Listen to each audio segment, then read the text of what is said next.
Excelentíssima doutora Milene dos Reis Cantazaro Nunes.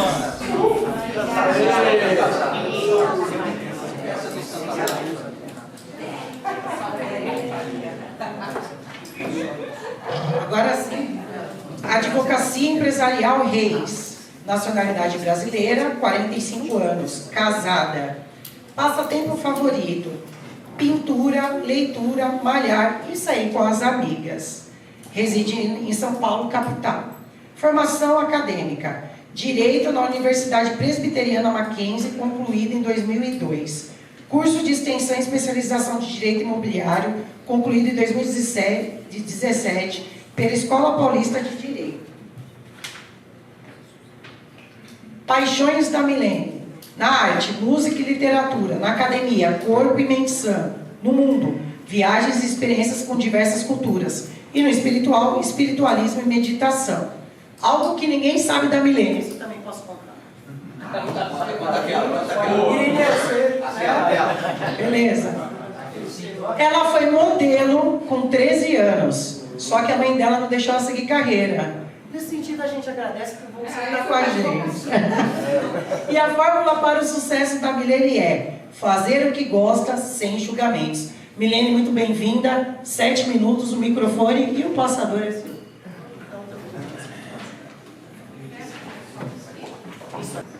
Bom dia, pessoal. Hoje eu vou falar um pouquinho de direito de propriedade. Mas de onde veio o direito de propriedade? Ele não é um assunto novo, isso é da antiguidade. O direito de propriedade sempre foi uma divisão social. Quem tinha mais terra era o mais poderoso. Porém, somente no direito romano que foi instituído o direito à terra, o direito à individualização do solo. E com o passar do tempo, foi instituído apenas a superfície. Aos longos do século, na Idade Média, vem o feudalismo. O feudalismo, para todo mundo sabe, é aquele entorno, o reino, e as glebas dentro do reino. Então, no feudalismo se dividia em 3 partes: domínio senhorial, terra servil e terra comum. O domínio senhorial era onde ficavam os castelos, onde ficava o senhor feudal. A terra servil era onde ficavam os empregados, né, do feudo. E as terras comuns eram as florestas, as cachoeiras, enfim, que era de uso comum. Nesse instituto do feudalismo foi fundada a primeira noção de arrendamento. Por quê? Porque o feudo, o empregado, ele era dono da sua terra, mas ele tinha que trabalhar para o senhor feudal para ter proteção.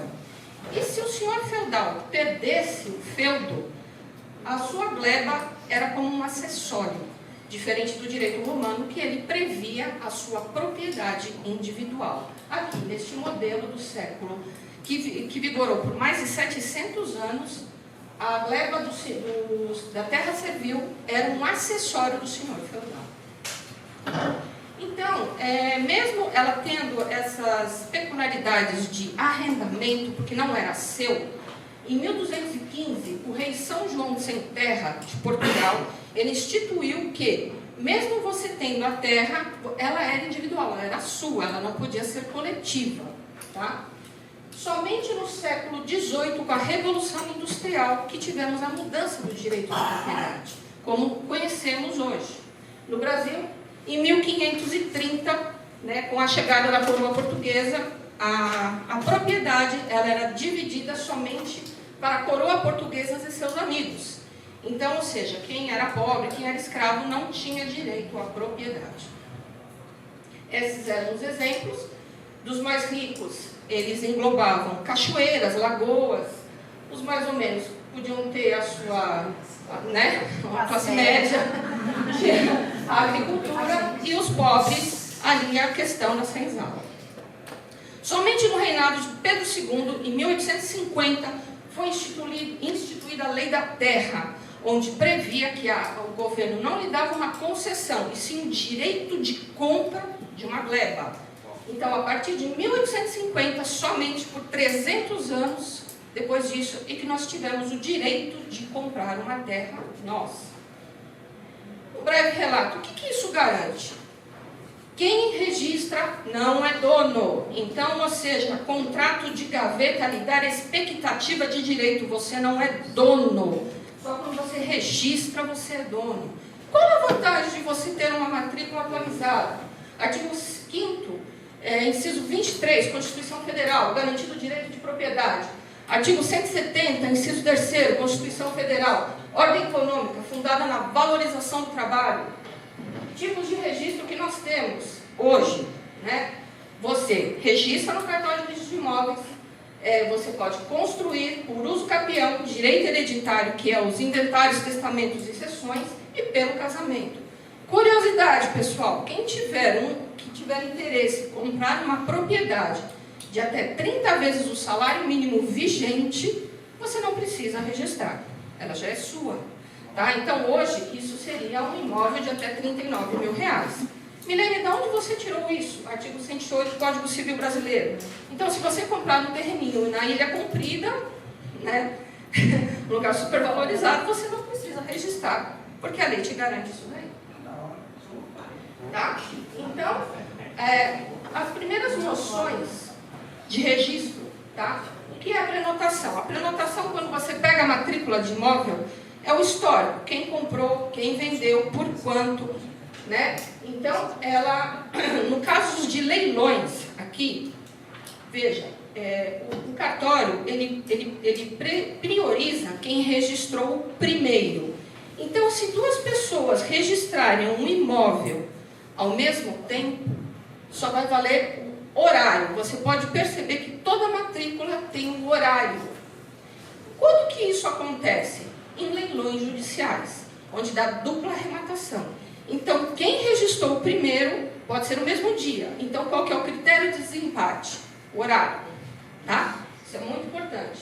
Nas averbações, na matrícula de imóvel, lá vai ter todo o histórico, hipotecas, cláusulas de inalienabilidade. Inclusive, você pode averbar como bem de família. Por que a vantagem de você averbar como bem de família? Ela se torna impenhorável por lei. Tá? Então, qualquer informação pode servir na escritura? Não, só aquelas interessadas por lei. Isso seria um modelo de matrícula de imóvel. E vamos falar do direito do puxadinho, gente. Puxadinho tem direito de laje. Qual que é o direito de laje? É quando você não pode dividir ou lotear a parte de baixo, então você loteia pela parte de cima. Então, neste exemplo, que parece um sobrado, não é, temos 3 imóveis. A laje 1, laje 2, laje 3. Entendeu? Então, isso é legal, artigo 1510 do Código Civil Brasileiro. Então, se não dá para dividir embaixo, dividimos em cima. Entendeu? Então, qual que é a importância disso? Se no cartório de registro de imóveis, na hora de você registrar um modelo desse, o cartorário não quiser registrar, você pode ir no juiz corregedor, porque todo cartório de registro de imóveis é submetido a um juiz corregedor. Você pode contratar um advogado e o juiz fará a escritura para você. Muito obrigada.